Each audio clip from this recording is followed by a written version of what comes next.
उत्तर प्रदेश की समाजवादी पार्टी के राष्ट्रीय सचिव मसूद आलम खान ने होली के मौके पर प्रदेशवासियों को शुभकामनाएं दी और आपसी भाईचारे का संदेश दिया। उन्होंने 2027 के विधानसभा चुनाव में अपनी पूरी दावेदारी का ऐलान करते हुए कहा कि हमारे राष्ट्रीय अध्यक्ष अखिलेश यादव जी का आशीर्वाद हमारे साथ है और देवी पाटन मंडल की जनता का भी पूरा समर्थन है। मीडिया द्वारा पूछे जाने पर उन्होंने कहा कि वे चुनाव को पूरी ताकत के साथ लड़ेंगे और जनता का विश्वास जीतेंगे। इसके बाद मसूद आलम ने पूर्व सांसद सुखबीर सिंह पर टीका हमला बोला। उन्होंने कहा, ऐसे घटिया लोग अभी भी भारत में हैं। ऐसी घटिया सोच की कोई जगह नहीं होनी चाहिए। गरीब का कोई जात नहीं होता, गरीब का कोई धर्म नहीं होता। उन्होंने साफ तौर पर कहा कि ऐसे बयानों से समाज में नफरत फैलती है और हमें भाईचारे और समानता के साथ आगे बढ़ना होगा। इसके साथ ही मसूद आलम ने सरजू पुल की जर्जर हालत पर गंभीर चिंता जताई। उन्होंने कहा कि क्षेत्र में कई सांसद और विधायक मौजूद हैं, लेकिन पुल की मरम्मत के लिए किसी ने गंभीर कदम नहीं उठाया।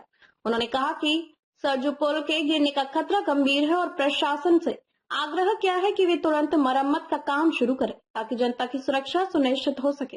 उन्होंने कहा कि समाजवादी पार्टी हमेशा विकास, सामाजिक न्याय और भाईचारे की राजनीति करती है और यही उनके एजेंडे का केंद्र बिंदु रहेगा। नमस्कार, आदाब। आप देख रहे हैं एमडी इंडिया लाइव। मैं हूं जुनैद अहमद। हमारे साथ इस टाइम मौजूद है मसूद आलम खान, राष्ट्रीय सचिव। बहुत बहुत स्वागत है आपका सबसे पहले चैनल में। बहुत बहुत धन्यवाद। और आपके चैनल के माध्यम से मैं सभी देशवासियों को होली के पर्व की शुभकामनाएं देना चाहता हूं, बहुत बहुत बधाई देना चाहता हूं। आपसे एक सवाल है, एसआईआर के मामले में आपने लगातार मेहनत किया है देवीपाटन क्षेत्र में, देवीपाटन मंडल में, तो क्या चुनाव आपका लड़ना होगा, कहां से लड़ना होगा, कुछ बताना चाहेंगे आप जनता को? देखिए, मैं निश्चित तौर पर 2027 का चुनाव लड़ूंगा। और क्यों न लड़ूं, जब हमारे नेता राष्ट्रीय अध्यक्ष माननीय अखिलेश यादव जी का आशीर्वाद हमारे साथ है और जनता का अपने काम, तो पूरे मंडल में समाजवादी पार्टी में एसआईआर के लिए काम कर रहे हैं। जब पूरे मंडल में कि आवाम, हिंदू मुसलमान सर्व समाज का समर्थन साथ है, तो निश्चित तौर पर 2027 का चुनाव हम लड़ेंगे। कहां से लड़ेंगे ये भी नहीं, ये बात हमारे और हमारे नेता के बीच में है। जल्द ही उनके द्वारा इस बात को भी घोषणा मिलेगी। अभी जो एक मामला आया है सामने राजस्थान का, सुखबीर सिंह का, जो कंबल देकर के वापस ले लिया गया, उसके बारे में क्या कहेंगे आप? बहुत ही घटिया सोच के लोग हैं कि एक महिला, गरीब की कोई जात होती है क्या? कोई जात नहीं होती है। उसको कंबल देकर के उससे वापस ले लिया। और मैं बधाई देना चाहता हूं जो टोंक और उस जिले के और उस गांव के लोगों ने, जिन लोगों को, हमारे हिंदू समाज के लोगों को उन्होंने कंबल दिया था, उसमें चंद मुस्लिम महिलाएं थी, बाकी सारा हिंदू समाज के लोग थे। उन लोगों ने कंबल वापस किया, उनके पुतले जलाए। तो जाहिर सी बात यह है कि अब ये देश ये बता रहा है कि अब नफरत का खात्मा होने वाला है। देश फिर से अपने भाईचारा, गंगा जमनी तहजीब, हिंदू मुस्लिम एकता के राह पर चल पड़ा है और इस देश में परिवर्तन उत्तर प्रदेश के 2027 के चुनाव से होने जा रहा है। अखिलेश यादव जी का कोई उद्देश्य आया आपके सामने कि किस मुद्दे पर चुनाव लड़ा जाएगा?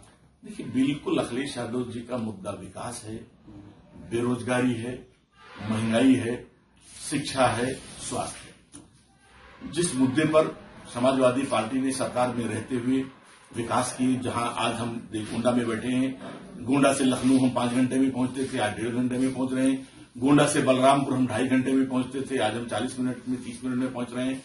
गोंडा से उतरौला 1.5 घंटे से 2 घंटे लगता था, आज 45 मिनट में पहुंच रहे हैं। तो उन्होंने जो सड़कों का जाल बिछाया, जो शिक्षा, स्वास्थ्य, अस्पताल और खासतौर से नौजवानों के लिए, महिलाओं के लिए उन्होंने जो विजन रखा, आज उसी विजन पर समाजवादी पार्टी चुनाव भी लड़ेगी और सरकार भी बनाएगी। और सरकार बनने के बाद में राष्ट्रीय अध्यक्ष जी ने कहा है कि सभी महिलाओं को 3,000 रुपये महीने, जितनी भी गरीब महिलाएं हैं उनको दिया जाएगा। जितने भी हमारे बेरोजगार नौजवान हैं उनको सबसे पहले नौकरी देने का काम करेगी सरकार। अगर जितनी नौकरी नहीं होगी उन्हें बेरोजगारी भत्ता दिया जाएगा। फ्री शिक्षा होगा, फ्री इलाज होगा, किसानों की आय दुगनी होगी, किसानों का कर्ज माफी होगा। तो इसलिए उन सारी चीजों पर जो आज सरकार ने जो मोदी जी की सरकार आई तो कहा गया कि हर साल 2 करोड़ लोगों को रोजगार देंगे, 15 लाख रुपए खाते में डाले जाएंगे लोगों के, तो सब झूठे वादे थे। उन्होंने खुद से कहा कि जुमले हैं। तो कभी भी समाजवादी पार्टी और हमारे नेता ने कभी जुमले नहीं बोले, सच्चाई बोली है, उस वक्त करके दिखाया है। और आने वाले दिनों में जनता इस तरह से, हम तो गांव में जा रहे हैं, परिवर्तन की लहर है। और वो परिवर्तन सिर्फ लोग समय देख रहे हैं कि 2027 का इलेक्शन फरवरी कब आएगी और हम वोट दे करके समाजवादी पार्टी की सरकार बनाएंगे। इस समय सोशल मीडिया पर काफी वायरल है आप गरीबों के बीच में जाकर के गरीबों की सेवा करना, कोई जात और कोई धर्म नहीं देखते हैं आप, लोगों की सेवा करते हुए आपको ये नहीं लगता कि ये इस जात के हैं, ये इस जात के हैं? देखिए, मैं आपको बताऊं कि हमारी जो पीछे से हमारी पृष्ठभूमि रही परिवार का, हमारे ग्रैंडफादर फ्रीडम फाइटर रहे और बहुत प्रख्यात समाज सेवी रहे, वो हमारे आदर्श हैं। हम लोग उन्हीं के आदर्श से चल करके काम कर रहे हैं। हम राजनीतिक बाद में पहले अपने आप को एक सामाजिक व्यक्ति समझते हैं, एक सामाजिक कार्यकर्ता समझते हैं। तो हम लोगों ने, हमारे परिवार ने कभी भी इसमें भेद नहीं किया, हमेशा हिंदू मुस्लिम भाईचारा और गरीबों की मदद करने की बात की। हम पिछले 20 वर्षों से होली और दीपावली पर गरीब परिवारों को बुला करके भारी संख्या में हम उन्हें कपड़ा देते हैं, मिठाई देते हैं, उन्हें उपहार देते हैं। आज भी होली आने वाला है, आप देखिएगा, संभवतः 1 तारीख को हमारा कार्यक्रम है, उसमें बड़ी संख्या में तमाम, जो जाहिर सी बात है उसमें हिंदू समाज ही होगा, गरीब परिवारों को, महिलाओं को, बच्चों को उपहार दिए जाएंगे। हम धर्म पूछ नहीं रहे हैं, तो धर्म पूछ के बुला रहे हैं कि ईद का त्योहार है तो इसमें रमजान में हम मुस्लिम भाइयों की मदद करते हैं कि ये मुसलमान है, इनका त्योहार है, इनकी मदद हो। जब होली दिवाली होती है तो उसमें 100% हम हिंदू समाज के गरीब परिवारों को बुलाते हैं और उनकी मदद करते हैं। तो इसलिए ये भाईचारा का जो है हमारे खून में बहता है, देशभक्ति, भाईचारा, गंगा जमुनी तहजीब, और ये पूरे जीवन तक हम इसे निभाने का काम करेंगे। जो भी आपने एक वीडियो में कहा है कि भाजपाइयों पर, चूंकि यहाँ के सांसद और विधायक पर आपने आरोप भी लगाया है कि जो पुल का मामला चल रहा है, पुल नहीं बनाया जा रहा है, उसमें क्या कहना चाहेंगे? बहुत दुख की बात है। 9 साल से यहाँ पर भारतीय जनता पार्टी की प्रदेश सरकार है, 11 साल से केंद्र की सरकार है, और 2 बार से 7 विधानसभाएं हमारे गोंडा विधानसभा में, 2 बार से 2017 और 2022 7 की 7 विधानसभाएं और 2 के 2 सांसद भारतीय जनता पार्टी को यहाँ की गोंडा की जनता ने जिताने का काम किया है।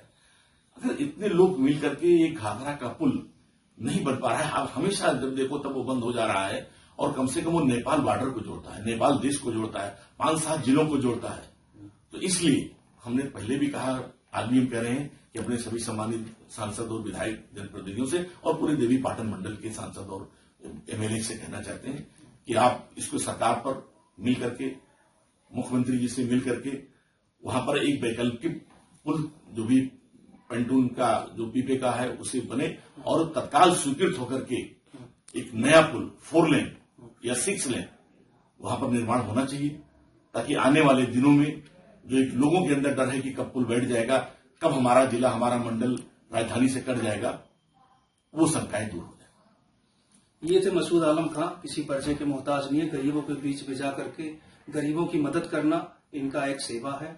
और देवी पाटन मंडल में कोई ऐसा व्यक्ति गरीब नहीं बचा होगा जिनका इन्होंने मदद नहीं किया है। बहुत बहुत धन्यवाद आपका।